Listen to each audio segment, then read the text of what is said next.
Hey, y'all. Welcome back to another episode of the Short Term Show. If you have been listening for a long time, or even prior to the Short Term Show, if you've ever been a Short Term Shop client who's asked me, hey, am I somebody who can manage this remotely? Like, how do people do this? And I've used the example of, we know investors who are active duty military deployed in the Middle East who self-manage their properties remotely. We may have been talking about this guy. So Chris Watson is somebody I've known for a very long time via, I guess, the Bigger Pockets forum. So way back in the day. And his story is really, really cool. So I'm really excited for you guys to hear it. And so I'll go ahead and introduce Chris Watson. How's it going, Chris? It's going great. Thank you for having me on. Yeah, thank you so much for coming. So let's just start by, first of all, thanking you for your service. Thank you very much for doing what you did for our country. We appreciate it, or still do. Are you retired yet? I retired after 29 years. Oh, 29 years, my goodness. You don't look old enough to retire from something for 29 years. Yeah, I ride a lot of roller coasters and it keeps me young. All right. Well, so Chris, let's just start at the beginning. Tell us a little bit about yourself and how you got into real estate. Well, I've been in the military 29 years. We'll be married January 20 of those years. And real estate, when we first got stationed at Herbert Field here in Florida, in Navarre, we bought a home thinking that's what you should do. It was 2006. Perfect time to buy a home, especially right around the corner to the Great Recession. 2010, we got PCS, which is a military move, to California, to the Bay Area, rented out as a long-term rental our home here in Navarre. And in the Bay Area, after a year, I found a townhome for $55,000. And so we bought that. And then we were renting out our home here. And the first Christmas, we had to fly back because the renters moved out. They had used a grill in the garage, smoked it completely, busted the front glass out of the oven. Okay. Yeah, I grew up in Mississippi, so we're pretty redneck. I hadn't seen that yet. And we had to replace all the carpet and paint the whole thing, all on our Christmas vacation, which should have been with family instead. And so I decided from there on out I was going to rent to military and stuff. I'm going to rent. And then while we're in California, our neighbor short sale. Of course, we're in the Great Recession, so I bought another townhome for $58,000. Ooh, 58. Yeah, so our one we lived in, 55, and the other one for 58. And this is in Navarre, right? No, this was in Bay Area of California. Oh, in California. Oh, my goodness. Wow. That is so cheap for there. Yes. And then fast forward, while California was great for buying things, me and my wife never want to live back there. Maybe never even go back there. It just isn't for us.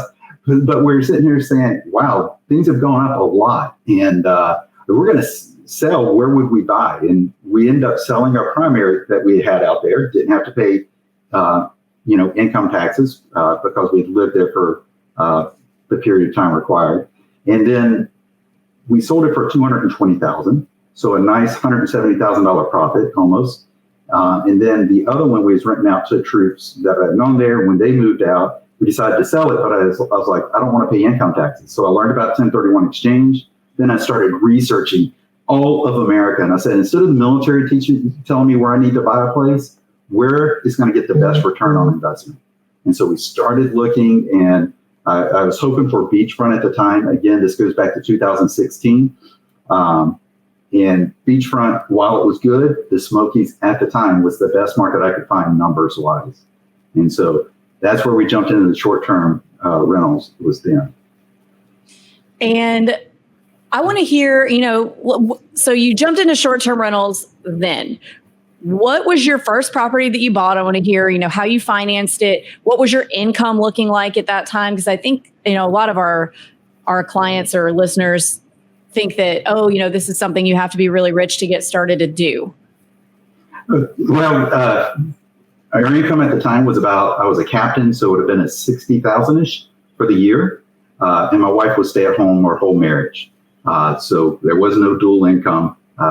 And we were sending our kids to a private school because we were in Maryland at that point, stationed in Maryland. So Money isn't the easiest thing, but we figured it out. One of the things that motivated me in the midst of all this is when I get motivated, I do things, I act on things. And I started going to Walmarts and all these other places, buying things on clearance and reselling it on Amazon and eBay. And I raised 30 grand pretty quickly doing that. Does that mean after working 12 and 14-hour days, I was home packing things, printing labels, and dealing with all that? Yes. But we got motivated and we focused on what the goal and objective was. This episode is brought to you by Short Term Shop Plus.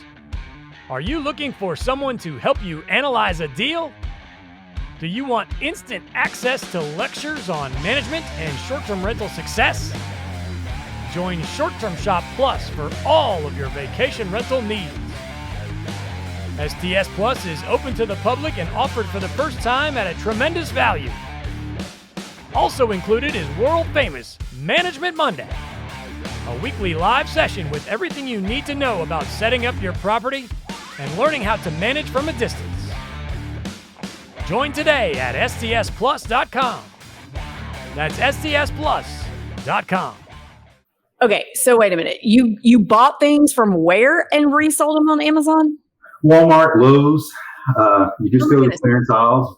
Okay, all right. So this is kind of a hack, maybe. Do you think that for somebody who's listening, who's like, man, I don't have enough money for a down payment, is that a strategy that people could still potentially use, going and buying clearance stuff from Walmart or Lowe's or wherever and reselling it on Amazon?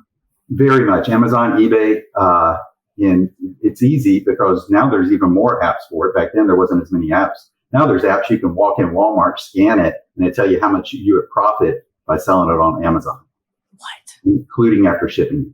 So, wow, I feel like this is what like high schoolers need to be doing for jobs to learn entrepreneurship instead of, working at Starbucks or whatever. I mean, I think you got to work at Starbucks also. I think you absolutely have to work in the service industry to truly, like, it teaches you all the soft skills that you need to be successful. But I mean, dang, that's like, I've never heard of that. Maybe I'm just getting old, but that's pretty genius. Well, everything can be remarketed. You just got to find what it is. Maybe you're good. I'm good at finding deals. So that's sort of just a specialty of mine. And so maybe there's something else you're good at. You got to find out, how can I sell that, market it, or use it as an advantage? And that's a key. No matter where you're at, there's something you're good at. How can I use that to my advantage? Okay, so you're making $60,000 a year. You don't have enough of a down payment. So you're buying items on clearance at these big box stores, reselling them on Amazon. Love that. Love there's always a way. And so you buy something in the Smoky Mountains. Do you still own that property, or have you 1031 exchange? Yes, we still own that one. I'm not sure we'll ever sell that one. And it's interesting how we got it, because one of the questions earlier is, how did you come across it? Well, there was another listing that was a 3-bedroom, and this was a 2-1 that I got. And I was looking at it. My wife's like, just call the owner. It was like 9 p.m. So I'm like, no real estate agent's going to answer. I didn't have a real estate agent at the time. So just call the owner. And I'm like, well, are you sure? It's 9 p.m. So I Google, find it, call him. He's like, look, I had 3 offers in the first 2 hours. And I was like, well, but he said, I've got this 2-1 I will sell for $220,000. I'm like, okay. He's like, I was going to list it next week. I called my boss and said, hey, boss, can I take leave, which is a vacation day for the military, tomorrow? He said, sure. Actually, I was a chaplain for the Air Force, so I had to actually drive in. I already promised a sailor that I'd give him counseling in the morning. So I counseled him at 8 a.m. and then drove from D.C. all the way down to Tennessee, looked at the property, went and looked at several other properties just to confirm, and locked it under contract. Wow. Okay. And it's a 2-1. And how much did that make you in the first year? Actually, I'm gonna go ahead and tell you what I'm gonna ask you next. How much did that make in the first year versus how much did that make you last year?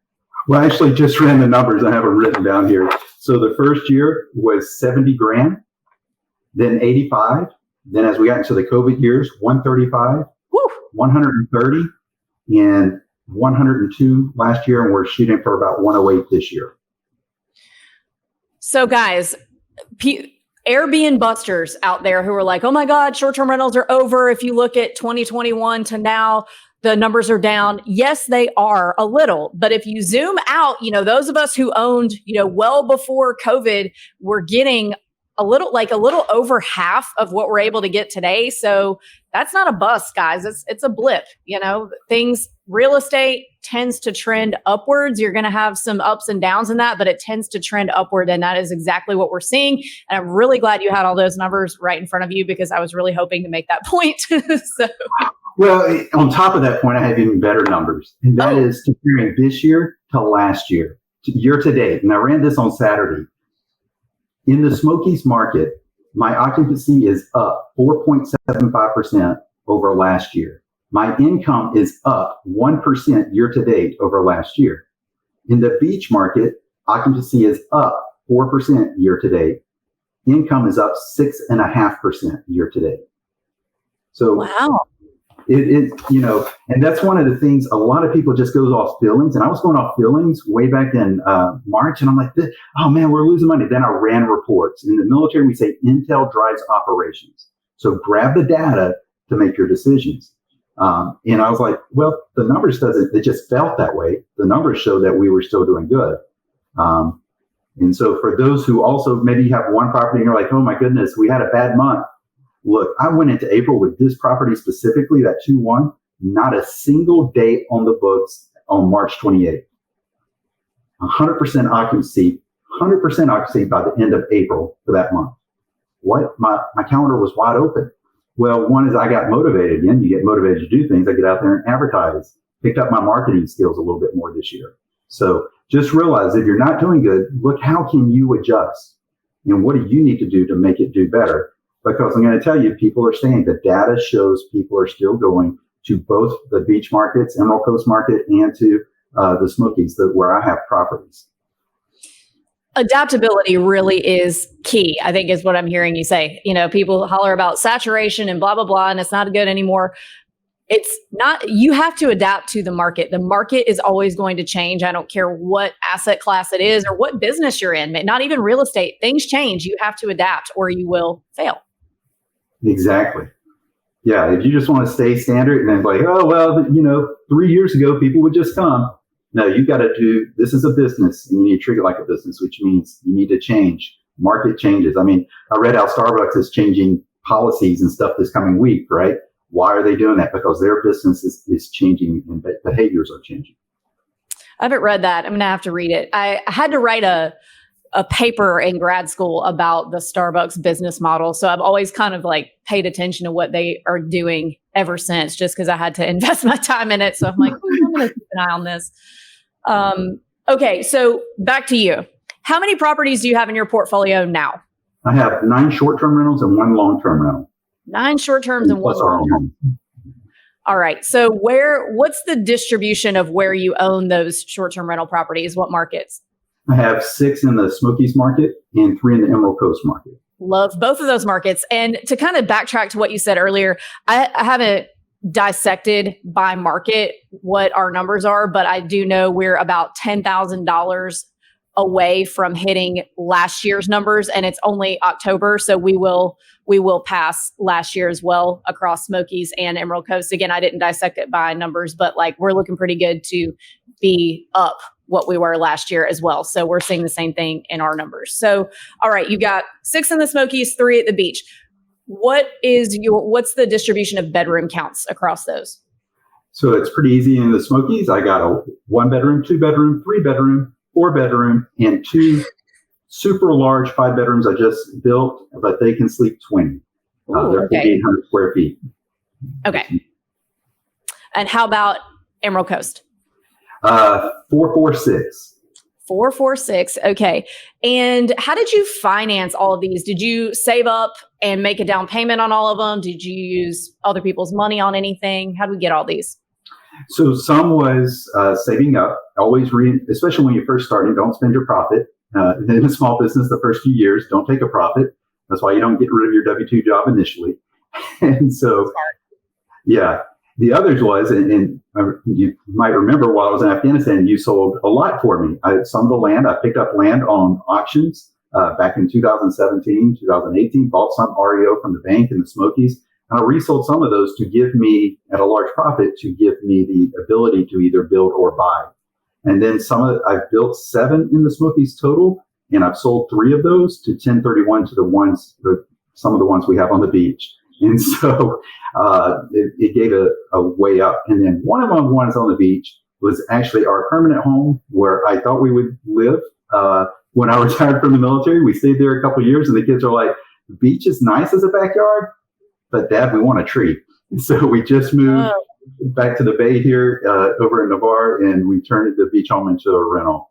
And the great thing is that's a VA loan at 2.75%.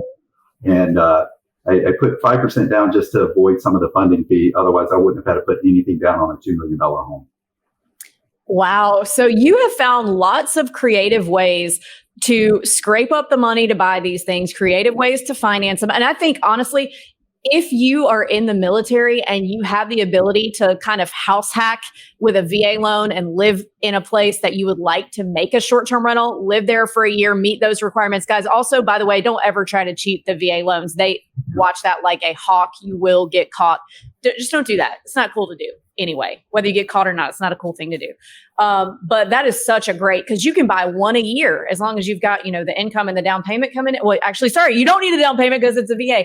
So $0 down payment.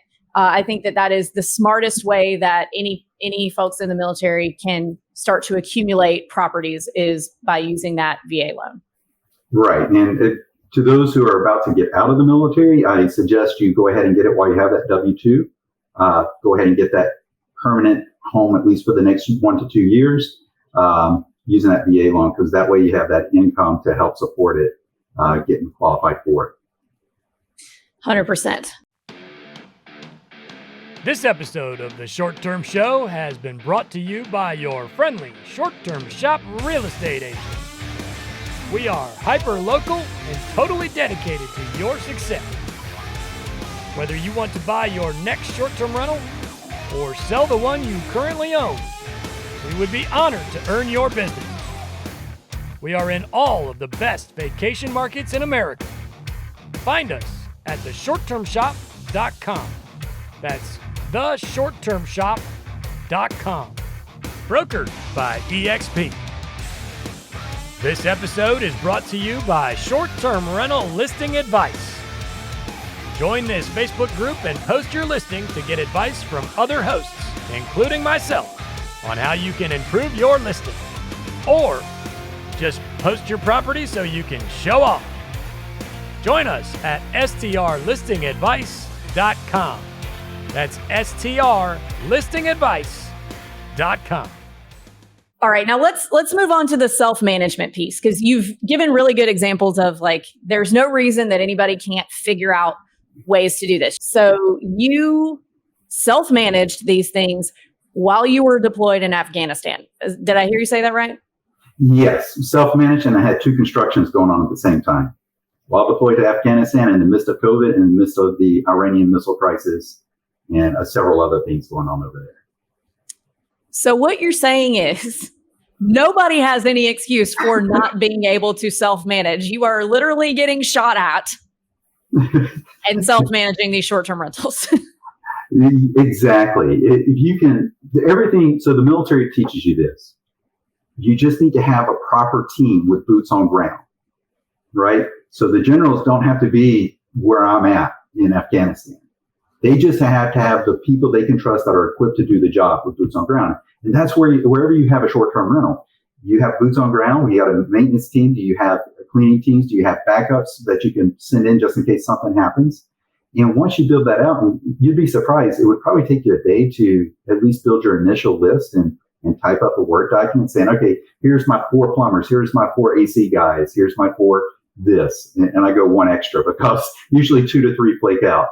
I went through trying to find 10 different maintenance people on a Sunday to change a battery in a smoke detector. Because it was 30 feet in the air inside of a cabin. None of them had a ladder tall enough. And so you can build your team, and that's the key, is just sit down. It isn't scary. It just takes some time to sit down, make some phone calls, and talk to people, get in the forums, the short-term shops forums and Facebook. People are sharing this information all the time. Luke's out there to help you. Your agents are out there to help you. to assemble your teams. And so that's the key, is having the teams on ground, and you can run it from anywhere. Me and my wife we're going to, as a whole family, we're taking a 20-day trip to the Mediterranean this summer, and we're going to be running it from there in a different time zone. So on the other side of the world. And so with your retirement from the military, you're living 100% off of your short-term rentals now? Yes, military retirement and short-term rentals. Not a bad life, doesn't sound like. I want to go to the Mediterranean for 20 days. You can. Yeah, I suppose I could. Just have to, there's just a lot of planning involved. The time zone change is the biggest thing. Yeah. Yeah. Well, okay. So back to the distribution of bedroom counts. Do you have a favorite bedroom count in either market? So in the Emerald Coast market, at least where I'm at, the 4+, there's more of a scarcity. Mm-hmm. And unfortunately, you can't build much more on the beachfront. Most of it's built out, and most of the lots are a couple $1 million. So it's best, I find that those, because it's a scarcity, you can get higher occupancy and higher rates.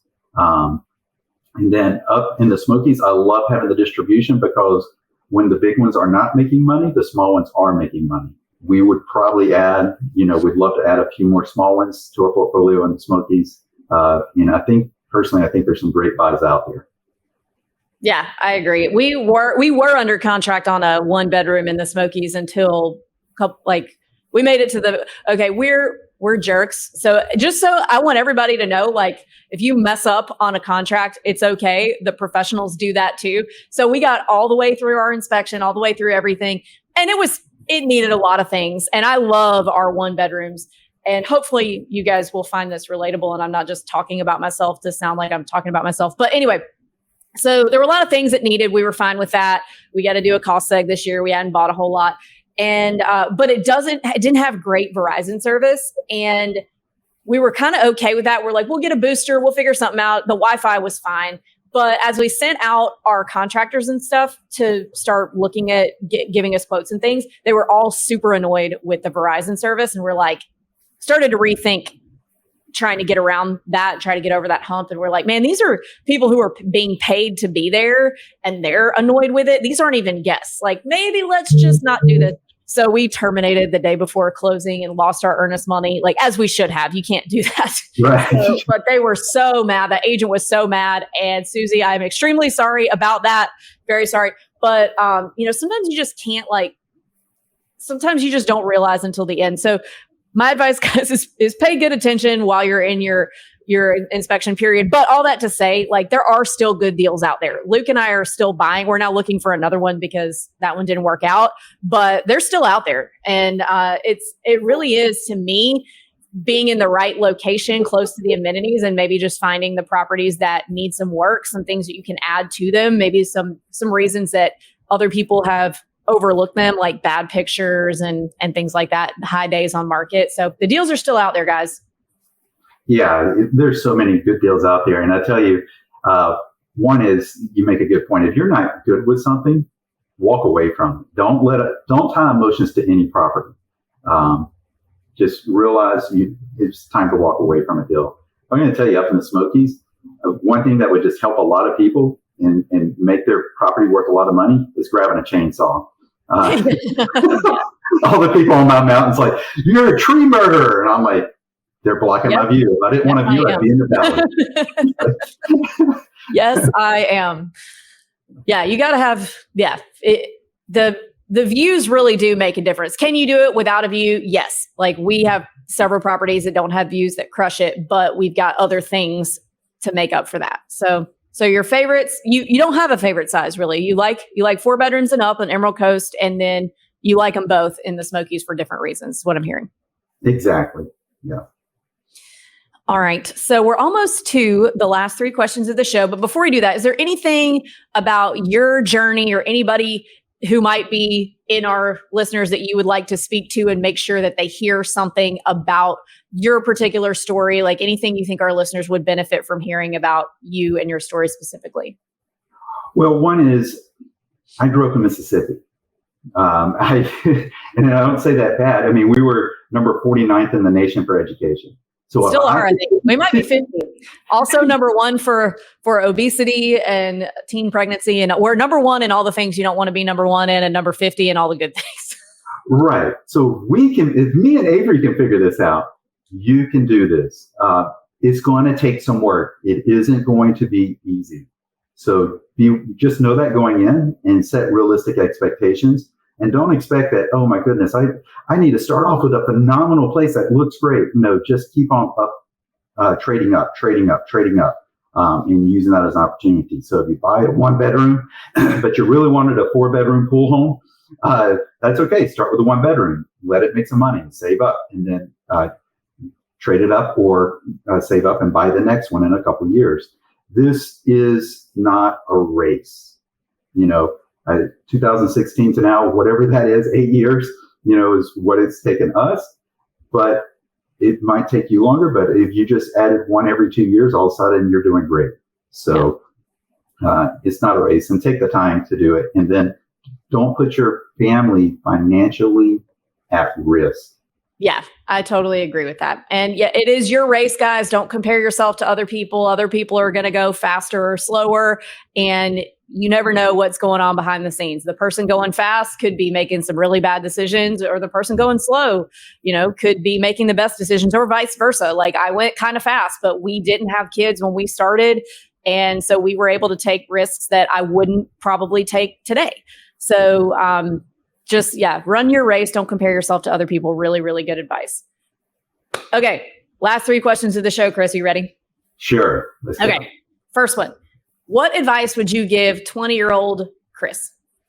It'd be 3 things. Number 1, stop saying one day I'll do something and start making it day 1. Start making it day 1 of making that action. If you're wanting a short-term rental or a long-term rental or whatever it is, what is your action step, and make it day 1 of what you need to do. So don't make an excuse, say, one day I want to have. Nah, over with that stuff and start making a plan and start executing on it. Number 2, Chris, always keep integrity. Every time that I've had issues in my life is when I even push the boundary of integrity. So always keep integrity 100%. And then number 3, always know and keep your priorities in line. For me, that's God, family, country, and that's always has been. And that's the top 3 priorities in that order. So, real estate didn't come in there, did it? So it's below that. So when real estate gets in the way of family, it's got to push off. Real estate can temporarily, but you got to counterbalance that, to use, I believe, a Dave Keller saying. What advice would you give a new investor who's looking to get started today, which is October 2024, wacky market? Oh my goodness, we're 2 weeks away from the election. I'm like, oh, it's in 2 months. No, it's not. It's in 2 weeks. So, kind of crazy time out there. What advice do you have for somebody who's looking to get started today? One, now is a great opportunity because occupancy, as I have data to show, it is up. Income is stable to up. And guess what? People are scared. And as Warren Buffett would say, when people are running away, maybe you need to start running towards if the data supports it. So it's a great opportunity. You need to do your research and let Intel drive your operation. It takes a little bit more work. Figure out what's the best market for you. What are you good at? Do you need something closer or further away? And it just depends. Do your research and let the Intel, not emotions, drive your decisions. And then again, make today day 1 instead of one day we'll do this thing. Also great advice. And last question, what's your favorite book that's impacted your mindset? Well, I'm going to say this one will probably, I have never heard it said on any podcast, and that is the Bible. And one is Genesis itself deals with real estate, people who work against you. I call it the HOA. Sometimes it's family, and that's in the Genesis, and also shows a hard work and reward. John shows the purpose to life and the focus of life. Proverbs deals with economics, relationships, and how to deal with your workers, the people that work for you. And then Ecclesiastes, and this might be where you and Luke might be soon, if you're not there already, is what matters right now. You're successful, and some days you probably wake up and say, man, why am I doing this thing? I'm at my kid's soccer game, and I'm having to deal with a text message or whatever. You should be watching your kids play soccer. And so some days you might wake up like, why am I doing this? And Ecclesiastes helps me stay focused on that main thing. Also very good advice. And I don't know, we might have had one person say that, but you might be the first. You're either the first or the second in almost 200 episodes. So good for you. Oh, wow. All right. Well, Chris, thank you so much. If people want to find your properties, book your properties, how do they do that? SmokyMountainViews.com and StayAtTheBeach.com. SmokyMountainViews.com was not taken? Nope. Wow. And I went in and bought a bunch of different names just to have. All right. Awesome. Well, Chris, thank you so much for coming on. And guys, we are going to keep an eye on our YouTube channel. Go subscribe if you haven't yet, or if you're watching us on YouTube, subscribe. It's youtube.com/theshorttermshop. We are going to do a few video walkthroughs with Chris of his properties in Navarre Beach. So stay tuned to check that out. Thanks, Chris. Thank you, Avery.